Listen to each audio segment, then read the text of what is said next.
اور اس ملک کے ساتھ کیا کیا ظلم ہونا ہے، ان قربانیوں کو اور کتنا پامال کرنا ہے جو اس ملک کے بنانے اور اس کے بچانے اور اس کے دفاع میں دے دی گئی. اس لیے ذہنی طور پر ہر مسلمان اپنے آپ کو بیدار رکھیں، ان باتوں کو یہ کہہ کے نظر انداز نہیں کریں کہ یہ تو چل رہا ہے، چلتا رہے، چل رہا ہے، چلتا رہے گا.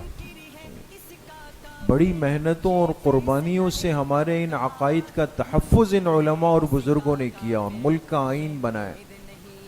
پوری عالمی طاقتوں کا، کفریہ طاقتوں کا دباؤ اس ملک پر ہے کہ یہ ختم نبوت کے قانون کو چھیڑ کے متنازعہ بنا کے اس کو ختم کر کے مرزائیوں قادیانیوں کو ملک میں کھلم کھلا چھوٹ دے دی جائے.